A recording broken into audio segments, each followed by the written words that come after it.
Hello. Good afternoon, everybody. Hello. Happy Friday. As you all know, the President is currently undergoing his routine and long-scheduled physical at Walter Reed Medical Center, and we will have a readout from the White House physician. Last night, Karoline arrived back safely in the United States after being detained in Russia for more than a year.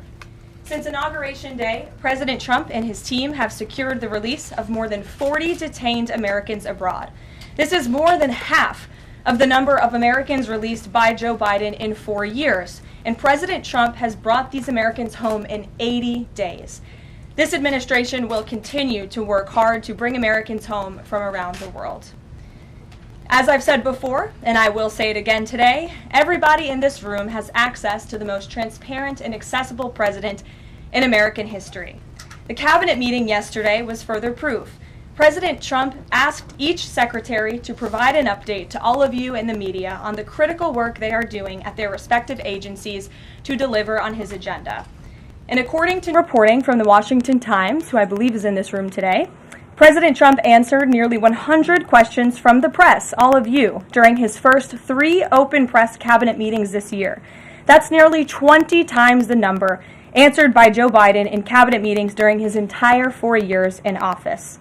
In more excellent economic news that was released yesterday, the Consumer Price Index report showed inflation fell to 2.4% in March, smashing expectations for the second straight month in a row.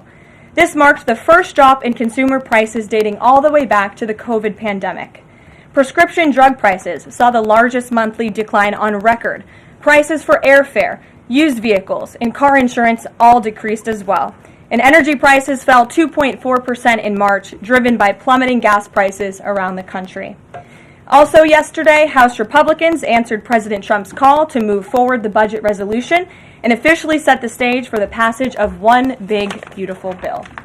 The American economy will boom after this bill is passed and the rest of the president's pro-growth agenda goes into effect.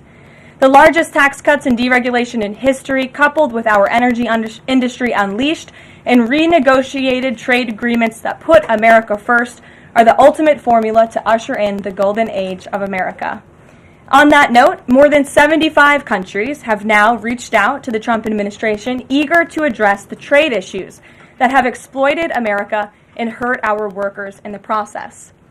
The phones have been ringing off the hook to make deals, and these countries wisely heeded President Trump's warning not to retaliate, and as a result, they were rewarded with a 90-day pause and substantially lower reciprocal tariff rates during this period so potential solutions can be achieved. Past presidents just willingly accepted the failed status quo on trade that ripped off our workers and our companies. But that's not who this president is. He creates his own leverage and negotiates deals better than anyone else who has sat in the Oval Office before him. And that process is currently underway. On another matter, the deadline for registration under the Alien Registration Act is today. All foreign nationals present in the United States longer than 30 days must register with the federal government. Failure to comply with this is a crime, punishable by fines, imprisonment, or both. As President Trump and Secretary Noem have both said, if you register and you leave now, you choose to self-deport. You may have the opportunity to return later legally. But if not, you will be arrested, fined, deported, never to return to our country again. The Trump administration will continue to enforce our nation's immigration laws. We will not pick and choose which laws to enforce. We must know who is in our country for the safety and the security of our homeland and for all American citizens. I also have a note from the First Lady to share with you on this Friday. On Tuesday this week, First Lady Melania Trump celebrated the advancement of the Take It Down Act in the House Energy and Commerce Committee. The important legislation passed the committee with bipartisan support, and as you may remember, the President talked about this bill in his address to a joint session of Congress last month. The First Lady remains dedicated to her championing child well-being, ensuring that every young person can thrive, and, of course, championing her Be Best agenda. We urge Congress to swiftly pass this important legislation. Here in our new media seat today, we have Jordan Berman. Jordan is a social media content creator and influencer and a lawyer who grew up following breaking down the news from a neutral perspective. Jordan is the host of her own podcast called Unbiased Politics, where she dissects the top stories from the week from a legal perspective. Jordan focuses on bringing back real journalism from a nonpartisan perspective and has mastered explaining complex legal decisions to a mass audience in the short-form context. Her two biggest platforms are TikTok and Instagram, where she has roughly 500,000 followers on each. With that, please kick us off, Jordan. Thank you. As you know, yesterday the House passed the SAVE Act, and many married women, soon-to-be married women, are concerned that the new voter ID requirements may inhibit their access to the polls. What assurances can you give women voters in America to ease their concerns? Sure. Well, the SAVE Act, as you mentioned, was passed by the House yesterday. This is the Safeguard American Voter Eligibility Act. I believe I'm getting that correct. And this act is a common sense measure. It would require proof of citizenship for voting in our elections. The Democrats have been fear-mongering about this bill, have been saying that married women, if their name has changed, they didn't change it on their identification, would not be able to vote. That is complete fallacy. There are outlined in the bill about how to avoid that. The president very much supports a common sense solution to ensuring that only citizens can engage in our elections. This is critical to improving the integrity of our elections and also the trust that American citizens need to have in our electoral process. So the president supports this bill, and that is a myth that has been proven wrong by the text of this bill, and I believe some of the co-sponsors of the bill have been very vocal in addressing that, and certainly I myself, as a married woman, would not stand before this podium if the president did not support such a common sense measure. Thank you. For my next question, I actually want to give a voice to the American people. I sourced a question from one of my listeners. Her name is Bryn. She is from Oregon. And she asked, what, if any, plans do you have, the administration, for the money that will be generated by tariffs imposed on foreign goods? How will the administration facilitate the development of American industries when many critical components, labor, parts, etc., are much cheaper and more feasible from foreign entities? It's a great question from your listener, and I want to thank her for submitting it to you to ask. That's the part of the new media seat is so that everyday Americans across the country have a voice in this room. So thank you again for being here. Thanks for the question. The president's point about his trade and tariff agenda is to bolster our manufacturing industries here in our country, to bring down the cost of living here in our country, and to ensure that we are maintaining critical supply chains here in America. We cannot be dependent on countries like China if we want this country to be strong and wealthy. So the president wants to restore wealth to America by shoring up these jobs here at home, which will result in good paying jobs and higher wages for the American public. And so Americans should trust in that process. He effectively implemented tariffs in his first term while driving down the cost of living in this country, and that's what he's focused on doing again. Thank you. As a follow-up question, can I just ask, are there any specific ideas that the administration has as to what that revenue, specific tariff revenue, will be used for? Yes, to the heart of your question, the president has spoke about the trillions of dollars that he expects in revenue from tariffs and how we can use it to pay down our debt and to ensure that we are no longer faced with a crippling national debt in the trillions that is going to bankrupt our nation for future generations. So that money coming back home will make America in the green rather than in the red, which any small business owner across the country, I believe, can appreciate. Thank you so much. Thank you. Kelly. Okay. Tomorrow there will be negotiations between the United States and Iran in Oman. What are the president's chief goals for that, and is he satisfied with how Iran is responding to this? They don't want direct face-to-face negotiations, instead sort of old-school shuttle diplomacy where they're in separate rooms and messages are passed back and forth. So is the president comfortable with the arrangement there, and what is the chief objective? Well, I have spoken to both the president and also his national security team who will be engaged in these discussions. These will be direct talks with the Iranians, and I want to make that very clear. I also spoke to the president just last night about his goal when it comes to Iran, and he has reiterated repeatedly to all of you publicly and also privately to his team here at the White House, his ultimate goal and the ultimate objective is to ensure that Iran can never obtain a nuclear weapon.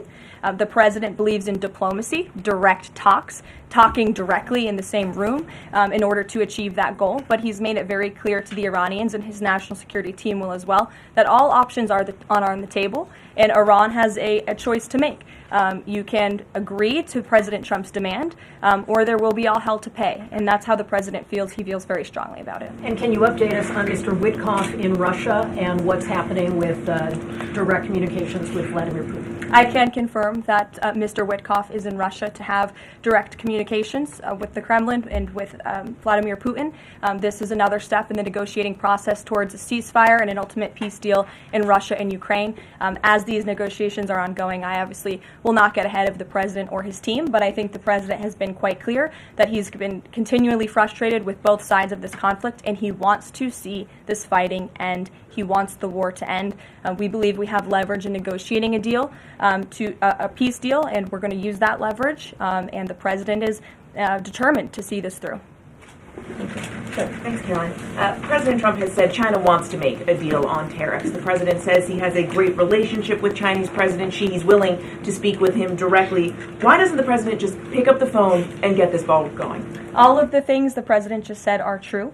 The president, as I said from the podium just a few days ago when I was up here, would be gracious if China intends to make a deal with the United States. If China continues to retaliate, it's not good for China. The United States of America is the strongest, best economy in the world, as evidenced by the more than 75 countries who have called the administration immediately to cut good deals. So the president wants to do what's right for the American people. He wants to see fair trade practices around the globe, and that's his intention and his goal. So is he waiting for China to make the first move here? I'm not going to comment on communications that are happening or may not be happening, or either way. We'll leave it to our national security team to get these discussions underway. And as always, in the effort of transparency, we will provide updates moving forward. But the president has made it very clear he's open to a deal with China. Why is he optimistic that China's going to make a deal or wants to make a deal? If they're not talking, where's that optimism come from? He's optimistic. Hey, why would any of our allies work with us to isolate China in a trade war if we're treating friend and foe alike? You'll have to talk to our allies who are reaching out to us. The phones are ringing off of the hooks. They've made it very clear they need the United States of America. They need our markets. They need our consumer base. You saw Prime Minister Benjamin Netanyahu in the Oval Office with the president saying that he was going to bring down all of their monetary tariffs and their non-monetary tariff trade barriers as well. We've heard from South Korea. We've heard from Japan. The president has spoken to Vietnam. We have Italy coming to the White House next week. There's a reason for that, Sean, and it's because they need the United States of America and our business model and our markets to survive, and the president is using that leverage to our advantage. Michael. Hey, thank you, Caroline. Two-part question on China. Beijing says it will simply ignore any further tariff escalations from the U.S. Does President Trump see this as China backing down? And as a follow-up to that, what do you say to people like Shark Tank's Kevin O'Leary who say, you guys simply haven't tariffed China enough?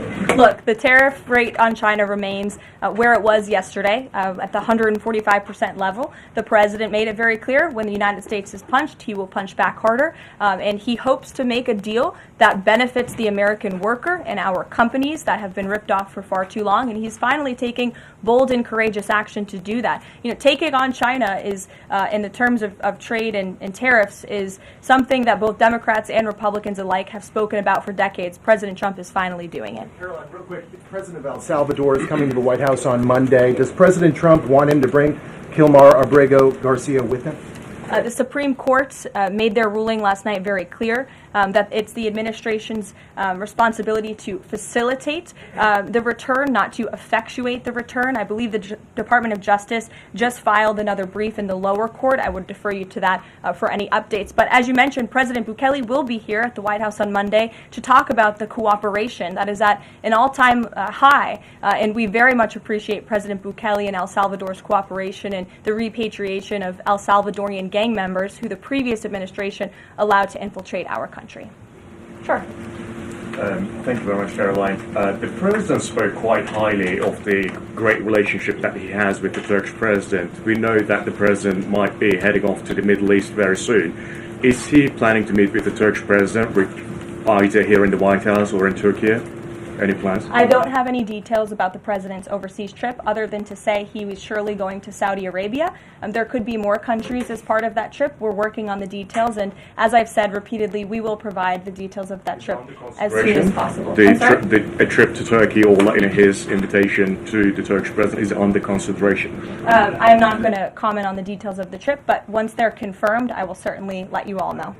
Yes, Stephen. Thank you, Caroline. I'd like to ask you about presidential health and also about tariffs. On presidential health, are there plans for the president's physician to come here and take our questions? And also, President Trump repeatedly makes remarks about the former president's health. Is he considering using his executive powers to bring any greater transparency there?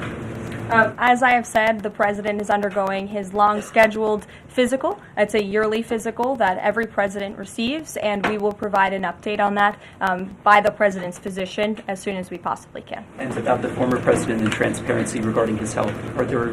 Well, I can tell you there was certainly a lack of transparency from the former president, from the entire former administration, and frankly, a lot of people in this room when it came to the health and the competence of the former president of the United States, Joe Biden. There was one of the greatest cover-ups and, frankly, political scandals this nation has ever seen. It's been unraveled in some recent books that are being written by journalists who engaged in that cover-up and scandal, which is quite ironic.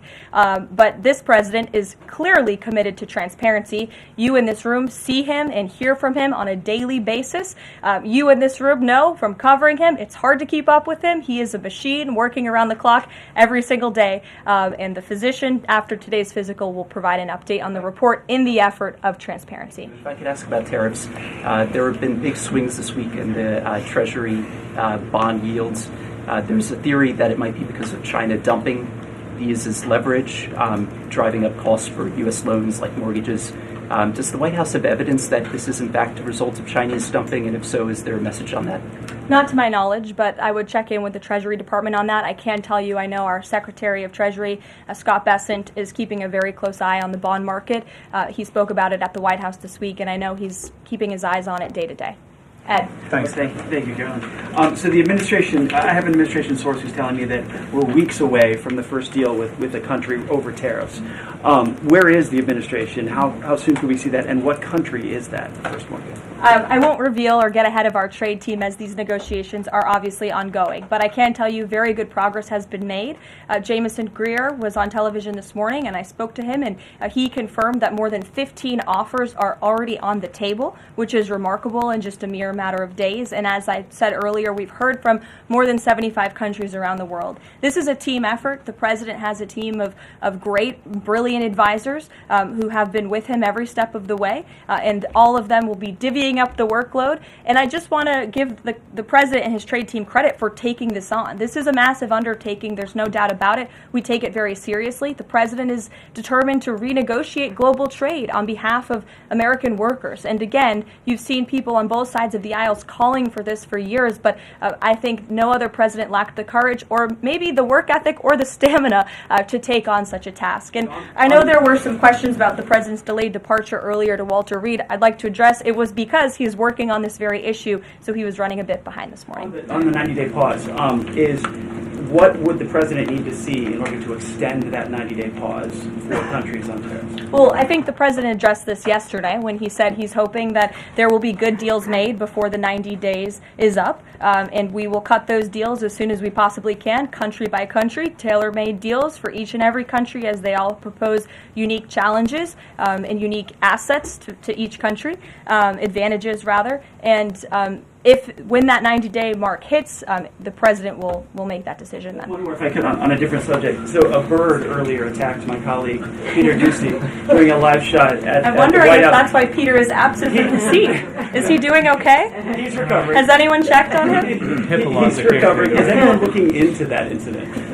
I could check in with GSA to see if anybody here is looking into it. I also understand there was a mouse in the briefing room earlier today, so I'm hoping somebody checked in on that, as I'm hoping it doesn't run up here and distract me. That would be a good way for all of you to distract me, actually. Have a mouse come run up here. So I'll get an answer for you on that, out of respect for our good friend Peter. Jeff? Why is American consumer confidence so low? Look, I think there's a great optimism in this economy, great optimism for the American people, a lot of reason for people to feel optimistic. The president is, as I just said, trying to renegotiate the global trade agenda that has ripped off the American people for far too long. As he said, this is going to be a period of transition. He wants consumers to trust in him, and they should trust in him. Look at what he did in his first term. And I just want to reiterate all of the reasons to be confident since you asked, Jeff. For those watching at home, yesterday the CPI report, inflation declined massively. Consumer prices are dropping for the first time in years. Energy prices are down. In fact, oil prices are down 20% since this president took office. Wholesale prices fell again. There have been trillions of dollars in investments into this country. Every day the president is signing executive orders to cut regulation, especially when it comes to Environmental Protection Agency, our energy industry. That's going to unleash the economic boom in this country that we saw in the president's first term. So trust in President Trump. He knows what he's doing. This is a proven economic formula. What is he asking of Americans at this time? He talked about transition costs, transition problems. Is he asking something specific for Americans to do? No, I think the president is asking for Americans trust in Trump, as I just said, trust in his economic agenda and formula. It's a proven formula that works. And by the way, clearly the American people do in fact trust him because they did just overwhelmingly elect him to this office. Jennifer. Is he going, I'm asking about the physical, is he undergoing any general anesthesia, and can you outline any of the other tests that he's doing today? He is not. He is undergoing quite a few tests, imaging. Again, it's a it's a yearly physical, so there's quite a lot that goes into it to make sure the president is accomplishing all of his goals, and we will provide a readout of that as soon as we can. And will you be committed to releasing all of the results, as many of the results as possible? Of course, yes. The president's physician will do that. I spoke with him this morning. Sure. Will you guys also consider releasing the president's fitness plan? He actually looks healthier than ever before. Healthier than he did 8 years ago, and I'm sure everybody in this room could agree. Is he working out with Bobby Kennedy? And is he eating less McDonald's? I can confirm the president is in very good shape, as you see, on a near daily basis here. And in that vein, thank God it's Friday. It's been a very long and busy week here at the White House. We will see you all on Monday, and we will release the results of that report as soon as we can. Have a great weekend, everybody. Thank you. Have a great week.